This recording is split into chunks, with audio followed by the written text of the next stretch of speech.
Hello, welcome to the Inside the Birds pregame show. I'm Geoff Mosher alongside Adam Caplan, and joining us as always is Greg Cosell. Well, it is the final week of the NFL regular season, and we're not going to get too deep into the weeds here between the season finale matchup between the 13-3 Philadelphia Eagles and the 3-13 New York Giants. Why? Because, well, from a standings and a seeding standpoint, it is meaningless for the Eagles. They are locked into the number 2 seed, and the Giants are locked into playing golf somewhere down south in a few weeks when this thing, in a few days, perhaps, when those players leave the Meadowlands and all of that. So, Greg, Adam, we know that this show will be about a lot of what's gone on, what's gotten the Eagles to this point. We will talk about some of the players who will play today against the Giants, and then we'll also get in just a little bit about what to look forward to ahead as the Eagles will likely play the Green Bay Packers in the first round. If not, it'll be the Commanders. Pretty sure there's no scenario where it can be anybody else. So, Greg, I really do want to start off with you on this, and I'm sure Adam is curious too. On this game against the Giants, we're going to see a lot of backups play, including Tanner McKee, quarterback. You're a tape watcher, but you're also going to also know that when Tanner McKee takes the field, he's not having the real Eagles offensive line or his weapons or everything like that. When you watch it, what do you glean when you know that a player and a bunch of backups are on the field from a tape standpoint? Well, who's playing is not overly relevant to me in the sense Mhm. that if I'm going to just look at a player, like if you were to ask me, let's say Tanner McKee throws 40 balls this week Okay. or is asked to drop back 40 times. Well, I'm going to look at Tanner McKee and isolate his traits, his attributes, his characteristics from everything else. That's, Adam knows this, from we go back years talking about the draft and Sure. quarterbacks in particular. You have to isolate the traits and attributes of the quarterback. Um, and sometimes he can make phenomenal throws, make great reads, and maybe it's incomplete for reasons that he has no control over. So you have to isolate the traits of individual players when you watch games like this. Just like when I start evaluating college players, you have to isolate their traits. If you look at a stat sheet and a quarterback completes 72% of his passes, and then you turn on the tape in college and all you're seeing are tunnel screens, Hmm. you have to factor that into the Yeah. equation, Sure. So you separate the results very often, particularly with a quarterback, from the traits and the attributes. Jeff, let me just add something to Greg. I remember Greg telling me we were talking about Mhm. Matt Leinart. This is many years ago. Matt Leinart available for the draft, and we were exchanging notes. And Greg goes, "I got to tell you, I don't see Matt Leinart under pressure very much." And Yeah. and there were some issues with he didn't have great mobility. Well, if Mhm. you're just standing there all the time, yeah, you could throw for a high percentage each game. And when Matt Leinart got to the NFL, he couldn't move. He was under pressure. And remember, he was drafted to take Kurt Warner's job Sure. as a starter. It didn't happen. Kurt took his job. So Right. it's all about what you see, and then you have to project, can this guy do it or not? Yeah. So I mean that's one example, but that's a good one. You have to evaluate the player, Hmm. you know. I mean, Right. obviously, I remember years ago going to a Maxwell dinner and Terry Bradshaw was there. This goes back years and Oh years. wow. And Jaws was there, Ron Jaworski, but Terry Bradshaw was there. And Terry Bradshaw was, joking with Jaws when he was up on the mic saying, "So Jaws, if you see that, John Stallworth is double covered, what do you do?" And then Jaws, of course, said, "Well, you throw it somewhere else." And Bradshaw said, "No, I throw it to John Stallworth." So that's why you have to, and that's a joke, obviously. I mean, Yeah, that's what sure. Bradshaw said. Yeah. But I mean, that's so you have to just evaluate the player. There you go. Adam, two guys, one from offense, one from defense that you're intrigued by in today's game that you just sort of curious how it works out for him. No doubt, Tanner McKee. There's no doubt. We know behind the scenes he's had a really good season. Sometimes in training camp, because he's got a strong arm, he'll try to make some throws. He sails it. Not the most mobile guy. He's not a statue, but he just doesn't have great mobility. But I'm interested. This is intriguing. The Eagles have had a history of developing backup quarterbacks. You know what happened with AJ Feely? That we're not saying that someday they're going to trade him for a second round pick. You're getting tape out here. If they could protect him, and he very well might play the entire game. There's the realistic chance that he does it. So he's going to play a lot regardless. So Sure. I'd like to see that for it. And then you said defensively, Yeah. you know what? Just because everyone really liked him last year and then he tore his ACL, Sidney Brown, I would assume he's going to start this game. Mm-hmm. Let's see Sidney Brown. Let's see him play a lot here. Let's see, can he make an impact? That's a good one. Um, yeah. There's one other guy who Go ahead. I'd be curious about. That Sure. Well, I was going to assume ask is you the going to same, Greg. play. So go ahead.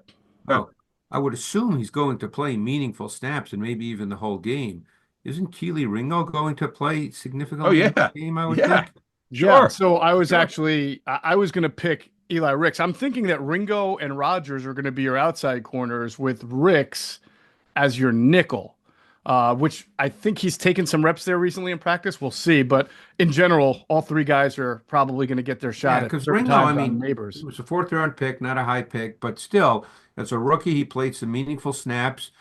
Slay is closer to the end than the beginning. We don't know what's going to happen with Darius Slay after this season.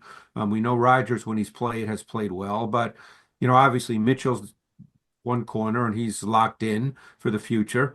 But the other corner position, in some ways, I don't want to say it's up for grabs because we don't know the building and we don't know what the Rodgers situation.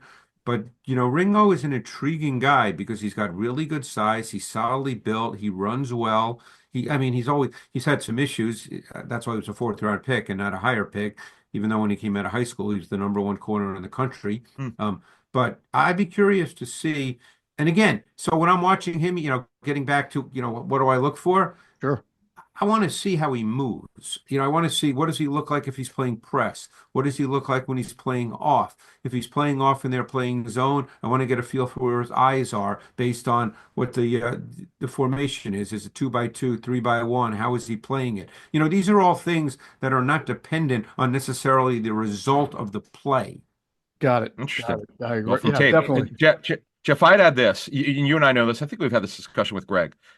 Ringo's got a lot you like. He's got the ideal length for the cornerback position. There's no question about it. He got meaningful playing time last year. You got Preston to service because they had injuries. But the one issue from a tape standpoint from college was, and I know the Eagles probably saw the same stuff in practice over the years, last year and this year, obviously. There's a degree of stiffness in his lower body. Yep. I was told, I asked a very prominent personnel man from another team this question. Mhm. He said, you simply cannot get rid of lower body stiffness. It's just, there's certain things you could work on, but you cannot completely get rid of it. And then when you try to transition these taller corners, it's not easy. This is something Greg will be curious if he winds up starting like we expect. No, and I noticed that too. That's why I didn't love him coming out, and that was one of the reasons based on his tape coming out of Georgia. And sometimes guys with lower body stiffness too, they struggle to stop. So in other words, if they're playing off and they have a receiver who runs, a hard vertical stem right at them and then is going to stop, for let's say an out cut or just a stop route. Sometimes these guys that are stiff in the lower body, they can't stop. So Decelerate. it takes them 3, 4, 5 steps to stop, and then the receiver's open. Right. Right. So for me, guys, Will Shipley is a guy I'm interested Oh in. yeah, that's a good one. Hopefully he gets a decent amount of workload. We know he's coming off the concussion, but he was out in the practice field and through the protocol. So it'd be good to see him get on the field, get some reps, and see what he can do. And then on defense, Jeremiah Trotter Jr. He obviously got some playing time recently, and now he'll probably play an extended amount of time. And just excited to see what he's going to do. A little side note that I had during the week, Greg, was that if we all want to feel old, Zach Baun makes the Pro Bowl, and he's the first Eagles inside linebacker to make a Pro Bowl since 2006. Would that be Jeremiah Trotter? Was Jeremiah Trotter Sr. Wow. Right. My second year on the Eagles beat. So we've come a long way, my friends. Wow. I remember, Jeremiah Trotter lived in Mount Laurel when he was with the Eagles. Yep. And he actually came and sat with me a couple times and watched tape. And it's amazing when you watch tape with guys who play a specific position. So obviously they're concerned about certain things. That's their position. That's what they have to study. He's not worried about things that, a corner's worried about. That's just not. Yep. So I just remember how little things immediately, he would know just because that's the way he was taught the game. So was watching tape, the first thing he'd go is, oh, the back's only 6 yards behind the quarterback. Oh, okay, so here's what that means. Oh, now the back's 8 yards behind the quarterback. Here's what that means. Just the things that they're taught that he looked for immediately, and that's true with every position. Absolutely. I've had very similar conversations. I'm thankful for them with Jason Avant and Quentin Michael about routes and how Right. receivers run certain routes and how they're defended and where someone lines up, what they're going to do, and how different a tree is for, say, a slot receiver versus an outside receiver. And it's yeah, It's we're all fascinating. blessed. We're blessed to be Football, able to have that. Yeah. football, and I think one reason probably we love it, but it can be loved on so many levels, which is why it's so incredibly popular, is football really is an academic and intellectual game as far as coaches and players. Obviously, you got to hit people and make plays and all that stuff. But it's really an intellectual and academic game. Absolutely. All right, guys, let's turn the page here away from the game and then more about the 2024 Philadelphia Eagles. I want to start off talking about the offense and Greg Oh, Adam. I wanted to spend the next half hour talking about Drew Lock. You do? Really? Okay. Do you have your report that you did? You Go still dig have up it? that scouting report. Yeah. Do you have it? I'll tell you who I'm doesn't. sure I have a scouting report. Absolutely. I forget what year he came out, but I have a Was it scouting report. 2019? Was it I tell you who 2020? doesn't want to spend a half hour talking about Drew Lock. You. Can we get, well, besides you, me, and Greg, really is Mr. Pencil, the Eagles defensive coordinator last year. Oh, Matt Patricia. Yeah. Matt Patricia does not want to hear anything about Drew Lock, Yeah. 2024 Eagles. What Don't want year to hear did he come anything out? about Drew Lock. 2019. Ironically, Daniel Jones's draft 2019. Yeah. I think. Yeah, 2019. I got to spend time with Drew Lock and his parents, actually, believe it or not. He's a super nice kid. But anyway, we can continue. Yeah. Oh, you're not going to Thank you for sharing that. You brought the notes up. Go ahead, break them down. Oh, well, hold on. The guy put up Find 31 them. points last Yeah. week against the Colts in a meeting. I want to hear this. Yeah, go ahead. What Hold notes on. do you have? I thought he was an intriguing player because he's got physical traits. That's the thing. Mm-hmm. Let's see. I'm He pulling could it up. spin it. I mean, his arm strength is what got him drafted in the second round. I know that. And size, decent He size. looks like the type of guy, Greg, as you look at your notes, who has a lot of tools, but when the pocket is not firm in front of him, will get stuck or get jittery. And one of the things that was really constant in his tape, as I'm looking at my notes, is he was a drifter. Mm-hmm. And that caused a lot of problems. He tended to drift and to throw a lot of balls off balance. And he also opened his front shoulder a lot on his delivery. So what happens when you do that is your arm has to sort of catch up. And that poses a problem in terms of ball location. But he had first round talent just with his overall physical traits because he's 6'4", 223. Yeah. And again, at this point, it's not likely to happen. I don't think he sees it as well as you need to in the league. I think that was an issue for him. Man, Greg, you always say it's what the tape says. I'm surprised to hear you get very personal and call the guy a drifter. I just don't know how.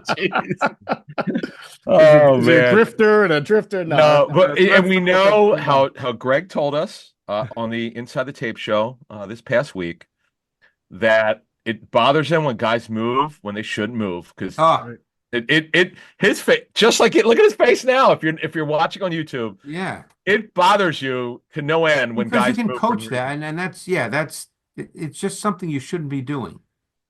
I thought one of the best parts of Inside the Tape this week that we had up on both the podcast and YouTube platforms with you, Greg, was you showing, because I'm positive the common fan, and even I didn't notice it either, was the Pickett drop back where he dropped back at an angle. The touchdown to Smith, Even though there was a touchdown, the footwork was not good on that. Yeah. No, and there was no reason for that. That's the thing. You've got to drop back on the midline, and that's the way it's taught. And that's why some quarterbacks and then offensive linemen get. I mean, we all know Ross Tucker, and I do work with him, and that as an offensive lineman, he said that drove him nuts because it makes the offensive line look bad. Yep. Like that was Jordan Mailata on the left, and on that particular play, he didn't have his best pass set, of the day, but Pickett made it worse. He drifted right to Mailata, Right. and that's offensive linemen hate that. Right. Hey, Greg, I did want to ask you this. I'm glad you brought that up. Mailata did not make the Pro Bowl. It has sent a lot of Eagles fans into an uproar. We have all agreed he's had his best year of his career. But when you look at the three tackles, who made it? I never even look at the Pro Bowl. So I'll tell you. I'll tell you, and you tell me on the tape because you watch them all. It was his own teammate Lane Johnson, who's phenomenal, right? Penei Sewell and Tristan Wirfs. Do you have any quabble with those three guys over Jordan Mailata? No. And not because Mailata didn't have a great year. Exactly. Yeah, I mean that's that it's the same thing. It's like when they picked the NCAA basketball tournament, or now we're getting into the same deal with the college and the 12 teams. The I mean, snubs. there's always going to be teams that have a legitimate gripe. Mailata had a really good season, but those other guys are really really good. Yeah. What are you going to say? Yeah, no, that's exactly it. And I understand why people would be upset. He did have a great year, but it's like, who are you kicking out? Those are I mean, all I was three just elite glad to guys. see because he was highly deserving that Zach Bond. Some guys I know because I see it, but I didn't look at the list and study it. Right. So I didn't know who the tackles were. But I was just so happy Zach Bond made it for whatever it means. In fact, I don't even know who picks the Pro Bowl team or the All Pro team these days. That's a great question. I know I we know are, I don't, so yeah, I we're don't. Yeah, me and Adam are PFWA voters, but that's a totally different set of awards. So, right, right. Greg should have his own, the Cosell Awards. He should do them. hey, Just on by tape study Inside the them. Birds, Adam, Right, Yeah, right, yeah. right. Inside the Birds. Yeah. We'll get Okay. we'll have our people You know what? talking. We should get him to vote. Three of us. We should get. We Yeah, should. We'll yeah. do the Inside the Birds awards. I like There it. you go. I All like right, it. good Go. stuff. Good stuff. Last thing I'll say about this game is for most of the week, and I don't know if there's going to be a late change in the line prior to kickoff, but it was announced pretty early in the week that by Nick Sirianni that he was going to rest starters and play mostly backups. And despite that, the Eagles have been about 2.5 to 3 point favorites over the Giants, who are trying to win and playing healthy starters. I found that really fascinating, and that should make for some intrigue, I guess, today. I honestly think it's. I wonder how the Eagles are going to be able to score points with all their backups and the wide receivers being like Anais Smith or Johnny Wilson. Another guy I'm very anxious to see because I Yeah. really liked his tape coming out of college. Right, So, right. And then you got, an offensive line of backups trying to block guys like Brian Burns and Kayvon Thibodeau, but for whatever reason, the odds makers think the Eagles were going to win it. I we'll guess, see. yeah, we'll see. We'll see how it plays out. Greg, I mean, one look, Brent thing. Johnson played Yeah. for, some meaningful games this year, and he True. did okay. So on that, Greg, with Tanner McKee, did you find him to be an aggressive thrower? We know he's got a good arm. He's a big kid, but did you find him to be an aggressive thrower from Stanford when you graded his tape? Yeah, Is he aggressive? he's in many ways just your pure pocket quarterback because I guarantee from the time he picked up a football when he was young, Adam, he was thinking about how do I get the ball to other people. He wasn't thinking about let me get out of here and run. So it's a whole different mindset for a quarterback like Tanner McKee versus, other quarterbacks that have great running ability and know from an early age. I saw a quick thing with Jaden Daniels, and they were talking to him about Terry McLaurin and another receiver on the team, and or somebody else, maybe people he works out with, and he was saying, and they were receivers, and he said, "I'm faster than all those guys." So those guys, from the time they pick up a football, they know that if anything seems wrong, they can just get out of there. And beginning at 10 years old, they're the best athlete on the field. Tanner McKee, from the time he's 10 years old, he's thinking about how can I get the ball to somebody else. So Right. the whole mindset of how you learn and develop and play the position as you continue to grow at each level is I have to get the ball out of my hands to someone else. Hmm. So guys like that, not 100%, nothing's 100%, but guys like that tend to be more aggressive throwing the ball because they don't have an outlet. Yeah. That's the Right. thing. They don't have the running element. Right. They're not fooling anybody, and no defensive end is not crashing because they're worried about Tanner McKee taking Right, over, right. taking it left tackle. Absolutely. And it returns back, Adam, to what you said about our good buddy Flip, that, all good coordinators have an outlet for a quarterback. So, Tanner McKee, if he doesn't see the primary design of the play, he's got an outlet to get the ball to. Yeah. Oh, it drives it Flip crazy because I'll ask him, is there a hot in every play? He goes, dude, it's always built in. Right. Now, sometimes it gets blown up if the running back runs into a line, whatever the case. But he goes, it's in there. I remember Marty Morningweg telling me this when he let them. They did an immediate chalk talk, and like Jeff, I don't know if it was like could have been like 08. I don't remember what year it was. I actually still have the notes. Hmm. Talked about in the West Coast offense how it's structured. He obviously learned it through Bill Walsh, and I just thought it's fascinating. Greg talks Yeah. about the X's and O's and the strategy. the quarterbacks who know that they can't move well enough, they got to figure out a way, as Greg just said, to get rid of the football, and there's that outlet. And they grow up playing that way. See, it's a whole Mhm. different mindset as they grow playing the position. It's Sure. totally different. Right. Yep. Right. All right, turn the page. I want to talk about this Eagles offense here, as we've gotten from point A to point B in a different way. I don't think when we did the preview week 1 that by week 18 we'd be talking about the Eagles having a 2,000-yard rusher and a historic rushing offense and a pass offense that ranks among the Right. bottom of the league, especially with the weapons that they have. So, Greg, I want to ask you this from a tape standpoint, and I'd like to take the quarterback for a second out of the conversation, which I know is hard to do. Obviously, the Sure. Eagles were not happy with their passing offense last year. That is why they made all the changes they made. It wasn't because of the rushing offense, because they ran the ball really well last year. This year comes along. Kellen Moore does what I think any good coach would do. He recognizes who his best weapon is and gets him the ball. The Eagles do that. But from a tape standpoint, he was brought in here to freshen up the concepts and to bring something new to the pass offense that Nick Sirianni himself said had gotten stale. When you watch the Eagles on tape and take the quarterback and maybe the inconsistencies of him out of it, just from a route tree and a route concept, motion concept, formational diversity concept, do you see a big difference in what the Eagles are at least attempting to do from a passing standpoint as opposed to the year before? You can't separate that from the quarterback. I knew you might say That's that. the thing, Yeah. and I think as we've discussed, Jalen Hurts has clearly defined strengths, Mhm. and he has strengths that make the run game really effective. I mean, go back to the Super Bowl season, when Miles Sanders, I believe, had about 250 carries. Not quite as many as obviously Barkley, who's a better back, but that was a phenomenal year for Miles Sanders, Yep. and he was, a true feature back that season. And I believe he averaged, 4.6, 4.7, 4.8 yards a carry. He had a really, really good season. And think about Hurts and the zone reads and the design quarterback run game and how defenses have to play. They play differently. They have to, because the quarterback is a factor in the run game in normal down and distance situations. And quite frankly, even on 3rd and 9, you have to be aware that the quarterback could take off and run. So you can't separate that. And that's true this year as well. The quarterback is a factor in the run game. Mhm. So I think, and I'm saying this truly honestly, based on what I know, people I've talked to, and tape study, is Kellen Moore came in with the idea that he would put in an expansive offense, and then you have to scale it back a bit because you know what the strengths are of your quarterback and your whole offense, and you know what the limitations are of your quarterback / your whole offense. So you can't answer that question as two mutually exclusive things, Jeff. They go Correct. together. Okay. You know, But you have seen, you could say you've seen more motion this year, yes, correct? yes, yes, well, yes, What without about from question. a route concept? I mean, is it always 2 by 2 when it's 3rd Yeah, down? and there's not 1,000 routes, Right. so yeah.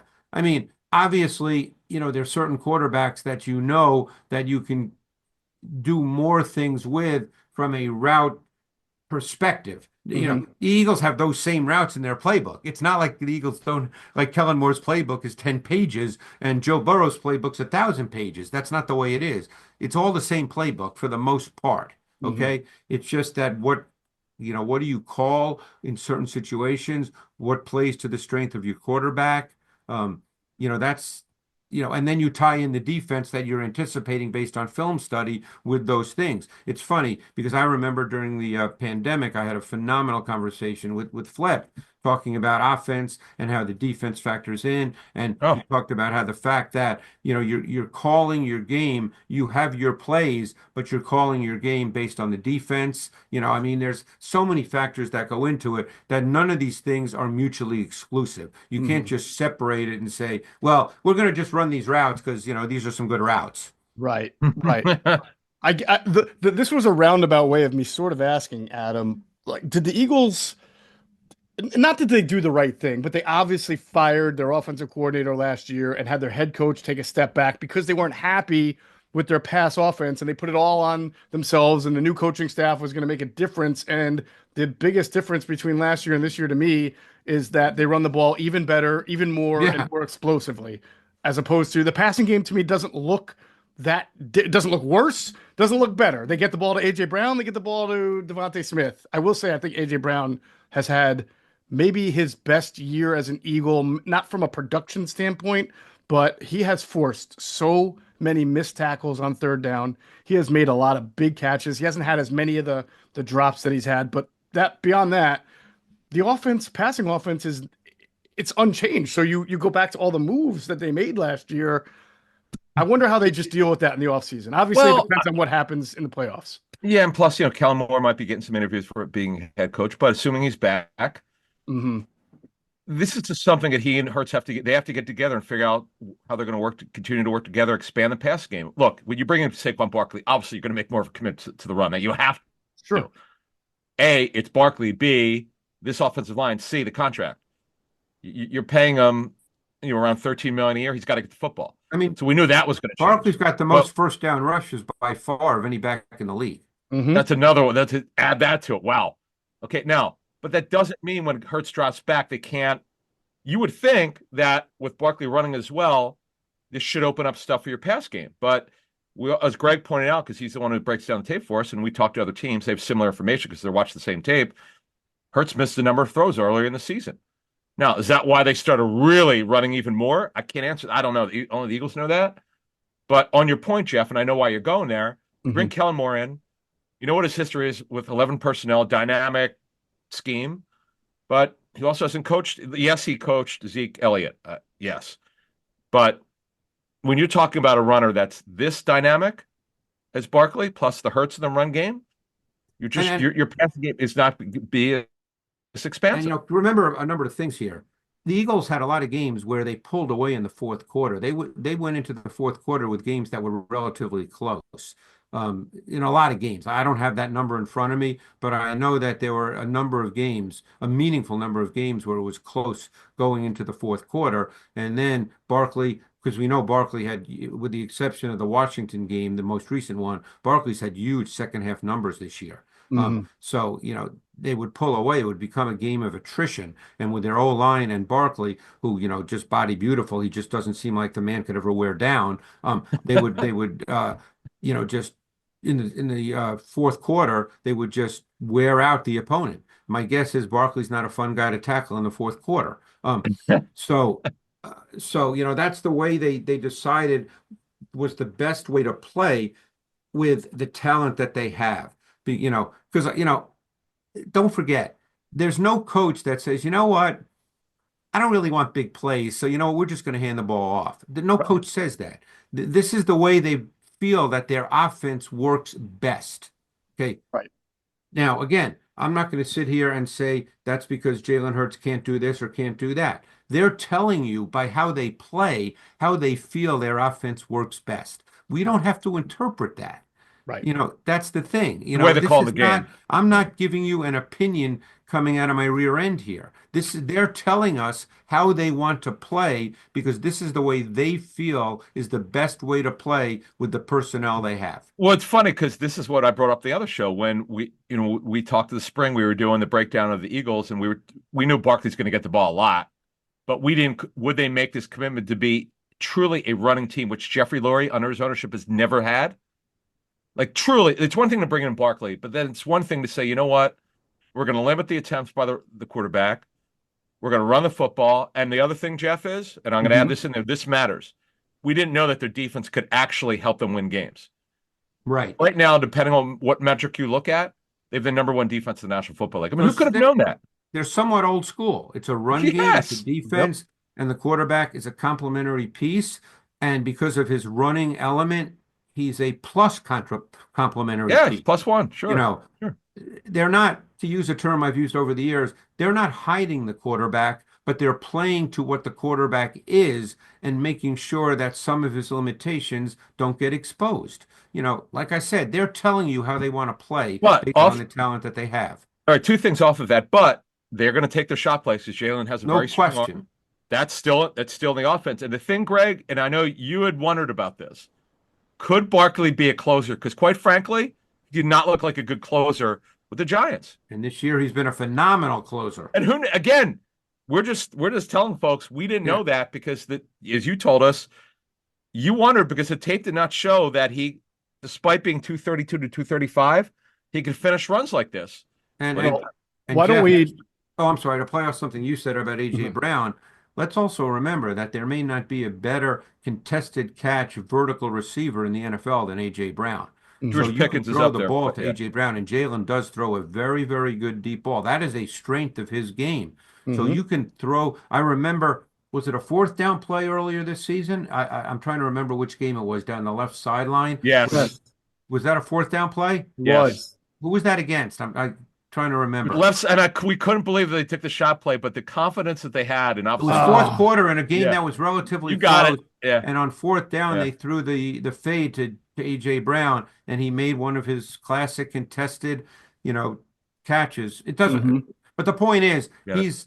he's arguably the best in the league at that. I want to And say that was against the Browns, by the way. I don't know why, but I want to say it was against the Browns. okay, so and that is a strength of Jalen Hurts. He does throw a really good deep ball. Yep, absolutely. You guys, I'm glad you brought up Miles Sanders, and I'm glad you brought up Saquon's tough running because I want to bring some attention to a coach who I don't know that we talk about enough and give the respect. And I think we've got more than a good enough sample size because Jamal Singleton has been the Eagles running backs coach for a while, and we have seen not one, not two, but three, at least three running backs, starting with Kenny Gainwell, who have Yeah, been coached by Jamal and sort of changed the perception of what that guy is. Kenny Gainwell was a wide receiver for the most part in a running back's body, right? At Memphis. He caught a lot of passes. He has come to the Eagles, and his nickname is Grindwell because he's become a We called physically him that. tough runner. We call him that. Yeah, And of course, Miles Sanders, as you brought up, Greg, earlier in his career, first year under Doug Peterson and his group, was known as a bouncer, a right. lightning guy, not a tough between the tackles runner. But by his last year with the Eagles, which you mentioned, they go to the Super Bowl. He has a very good statistical year. He became a grinding back under that regime. And then now, same thing with Saquon Barkley, a My guy guess who, is, and then, I'm not there every day. You guys were at camp, so I don't know if you got a chance to see him yeah. operate, but he's got a military background in terms of college. And of my Air guess course, Force. is he's Yes. probably a very detailed oriented guy. Yeah. Um, yes. Go He ahead, actually. Adam. You would know better than I. No, So, no. What happened is I ran into Chad Hall at Jaguars camp, and he told me that Jamal was his coach in college at Air Force. yeah.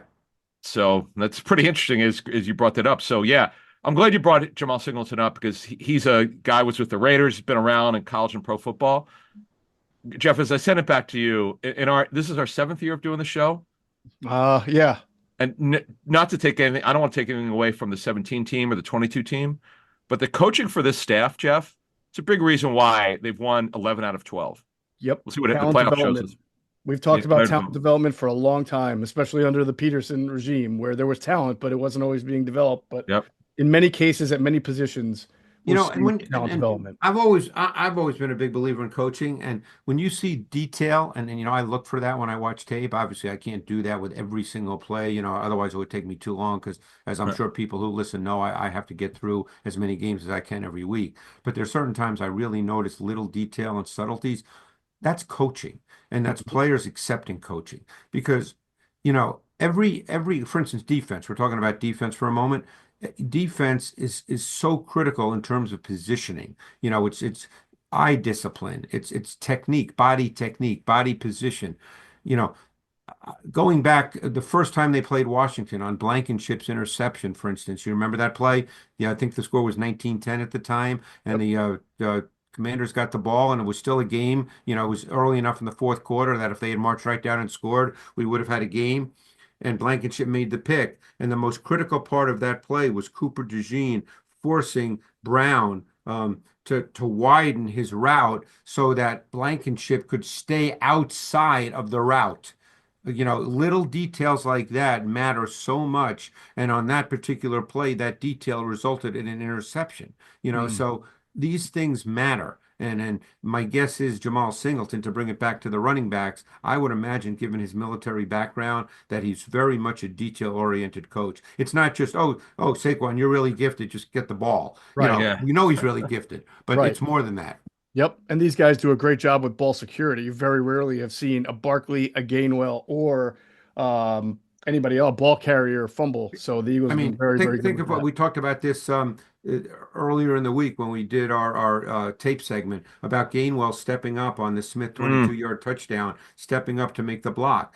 That's detail. Instead of just, taking one step and potentially getting in Kenny Pickett's way, he stepped all the way up, so he was out of his way. Those Yep. are the little details that matter.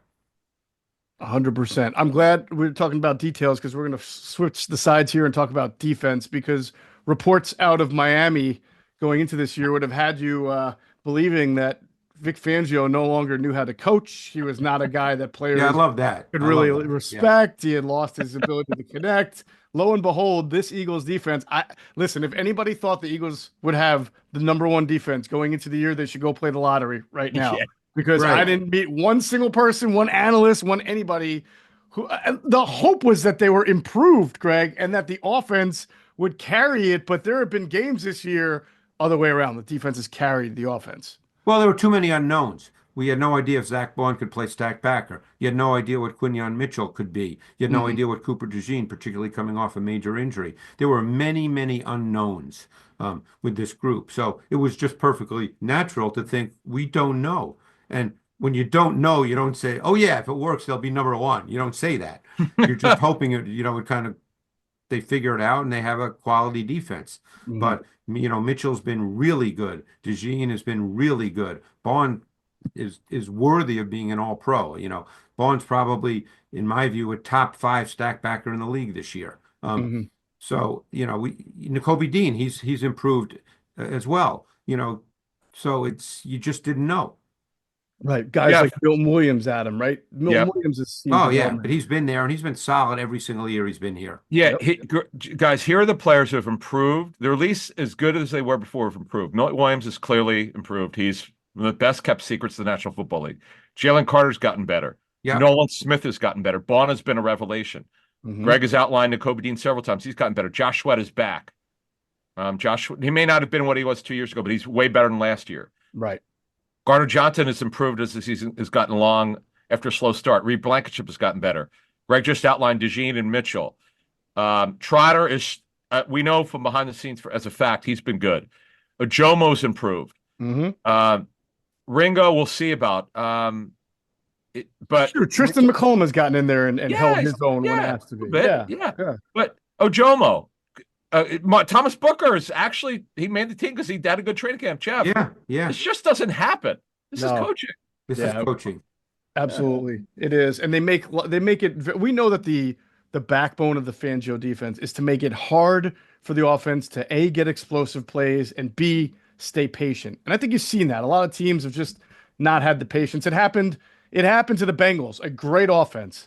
They would go for it on fourth down. They try some swing passes, and they just they turn the ball over twice, and then also had a fourth down turnover, and it just didn't work for them that day because they did not get the explosives that they've been able to get against other teams. So that you got to feel pretty good that none of this is a fluke, that the talent is developing and how they can play. Because Greg, as they get into the postseason, we know now the quarterbacks get better, the offensive minds get better, and this defense is going. It doesn't have to be the best defense in the world, but it's going to have to carry, I'm sure, the offense at times through some dull moments. Yeah, and there's no reason to believe they're all of a sudden going to be lousy, you Right. know. Right. So we'll see. I mean, as we started, they're either going to play Washington or Green Bay. If it's Green Bay, look, week one was so long ago, it doesn't even matter, and that Mhm. was in Brazil. That was kind of a weird game. They obviously won it, but I mean, things have changed on both teams since then. So that game, I don't want to say it doesn't matter because coaches coach against coaches, and Matt LaFleur has a certain way, and Vic Fangio has a certain. I mean, there's certain schematics that won't change, but the players and in some ways how they're deployed have changed a bit. If that were to happen, which if it does, of course, we'll discuss that in detail next Oh week. yeah. Of course, and I do want to get a little bit more Packers on you in a second, but to close it off on the defense, I'll never believe, and I don't think you guys feel this way either, that on a field where 11 people need to work together, that one person is going to make the difference between winning and losing each week. But it is undeniable the impact that the move away from Avante Maddox and to Cooper DeJean Yes. at 2-2 going into the bye week has had on the Eagles secondary and then on the defense as a whole. I think Greg, this defense was already getting a little bit faster, a little more dynamic with getting CJ back, with drafting Quinyon Mitchell, and it seemed like the missing piece was when they put Dejean in there because they are a very dynamic back end now. Yeah. And the defense as a whole plays fast. I mean, Bond is fast. Dean, he's shorter. He plays fast. Hmm. We know DeJean is fast. Mitchell, I mean, he's fast. So, it's hard to play in this league without speed and on either side of the ball. And this is a defense that plays fast on tape. And didn't you And think by the last way, year? that's a coaching thing too, because that means they're so certain in their responsibilities that there's no Yep. tentative and uncertain reactions. Right. And And Adam, that's Adam has pointed this out. People we've talked to who either run Fangio style defenses or have worked with Vic have said it may seem complex because you got quarters going to one high two, but in general the assignments are simplistic in itself. It's just Yes. learning them and knowing how to carry them out. Right, exactly. A guy that I know a little bit who coached with Vic in Denver. I just remember telling me no matter what you hear, Vic runs it different than everybody else. He Right. just whether it's what zone coverages that he prefers or the technique or Greg has explained now for 2 years about match carry and deliver, whatever the landmarks, however he teaches it. These guys have you brought up to start this how Miami players didn't like it, Hmm. his style of coaching. Some guys didn't like the way they were being used. You've heard none of that here, not even a second. And I'll say it again. I love when Jalen Carter and Jordan Davis talked in the spring when they got interviewed. It might have been in OTAs in May or June. Hmm. They laughed because about Vic's no BS. no. And Jalen Carter he said, I love it. I love the old school approach. Look at the buy-in, Jeff. You don't become great like this after the number one defense if these guys don't buy in. You just don't run. You don't just run on the field and coach yourself. I It's because agree. they bought in and they get the scheme and they're playing to it. And I thought a big part of that, guys, was rebuilding and getting younger players. And you heard Howie Roseman say it in the offseason that we're not going to be afraid to play guys like Nolan Smith or N'Kobe. We're not be afraid to play our younger players. And Greg, you've seen this, this isn't a tape thing, but you've seen it across the league. Most times rookies, second year players, that they don't care who the coach is. They want to get better and they want to impress their coach because they want to play. They want to win. Right. They want to get better contracts. So sometimes you get in a situation, and I think we saw it last year. The Eagles had a lot of veterans. They were bringing in veteran nickels off the street, and they didn't really love what the coaching was because they're used to away. You want young guys who are moldable, and I think you have a great combination right now with the Eagles Well, youth and the Vic and Fangio. that's when you have to believe in your scouting system and your personnel department. Because if you're going to draft guys, Mhm. not if you do draft guys, you have to play them. Nolan Smith, you ended up being a late first round pick, right? Wasn't he late in the first round? He was, yeah, bottom Yeah, I of mean, the first round. yeah, you got to play him. Yep, And he's improved. And we'll see how far he can go, but he's clearly improved, and he's essentially a starter now. So when you draft guy, even Alex Hunt, they drafted him, I believe, third round, was it not? correct. And then small Yes. school kid, but you know what? You got to start playing guys. And if you believe in your system of scouting and development, then ideally these guys continue to improve. Some guys, and the rate of improvement is different for every player. It's all individual, but they do improve if you're doing it right. Right. There you go. All right, good stuff. Let's just a quick Eagles Packers because that's going to be the most likely matchup for the Eagles in the first round. We'll talk about it and we'll break it down, whoever it is, all throughout next week and of course on the pregame show. But Greg, I think you hit on a big point here. Both of these teams are completely different teams since week one. Yeah. Both on offense and defense. Where do you see we've talked about where the Eagles have come from, but from week one till now, what is different about the Packers to you? Well, I would say that the Packers, all the focus is always on quarterbacks, and Jordan Love to me is extremely gifted. I've said many times that just in terms of pure physical traits, Hmm. he's top five in the league, which is different than saying he's a top five quarterback. One can debate all those kinds of things, but they have really evolved into being a running football team. This team starts with Josh Jacobs on offense. And their O-line has been very good as a run blocking O-line. and they're very multiple with their run game. This is just, we'll get into more detail next week, assuming this is the matchup. And they use a ton of motion in their run game. They're a heavy, heavy motion team. Movement before the snap, whether it's shifts or motions, they're in the top 3, 4 in the league in that regard. And they do an awful lot with Jaden Reed. He's a significant part of that. Even if he doesn't necessarily catch a lot of balls in a given week, he's very much a part of their movement offense. But it starts with the run game, and their pass game is built on being intermediate to deeper. They're not necessarily a quick game out. Now, every team has that, obviously. I don't know if they play in people to see a short pass and go, well, Cosell said they don't throw it short. Of course, every team does, but they want to attack, and Love certainly has the arm and the vision and the ability to make those throws.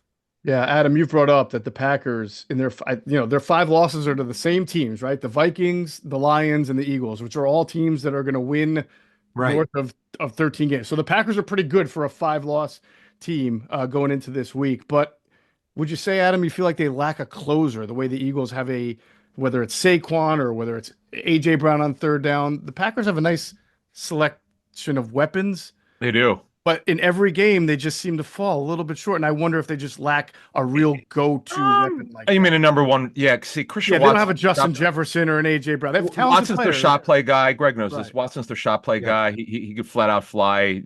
He's got his knee contusion. Right. Which never good for. I'm assuming he'll play next week. But even at his healthiest, though, you wouldn't put him up there with Jefferson. No. No. But they have a extremely deep pass target group. They do. So this is and we'll talk more about this next week, assuming the Eagles play the Packers. They're very talented. Matt LaFleur has won a lot of games, but I've always felt they should be better than they are. There's just something missing with this football team. I can't put my finger on it. It's like both Vikings teams, they're getting blown out like big time in both games, and they came back and made the score closer than it really was. Yeah. Detroit game, one they were getting smacked around. The other one they play pretty well. They're very talented. They just should be better than they are. Like the Eagles. No, this is if you look at both the Packers and the Eagles, the Packers from a talent standpoint absolutely can match up against the Eagles, but I don't think it's really close between the two teams. It's just the Eagles are a talent better standpoint, correct? Right. The Eagles are just a better team. It's if you're being honest about it, you look at who they play, the way the Eagles execute, and I just feel like the Packers should be better than they are for what. Again, it's everyone could have their reasons. They're just not as good as they should be. All right, so that's going to be it for the Inside the Birds pregame show. Yes, there will be a postgame show. Adam and I will do it after the end of the Eagles-Giants game, and then lots of great content coming up the next week. So for Greg Cosell and Adam Caplan, I'm Geoff Mosher. Thanks for watching Inside the Birds pregame show.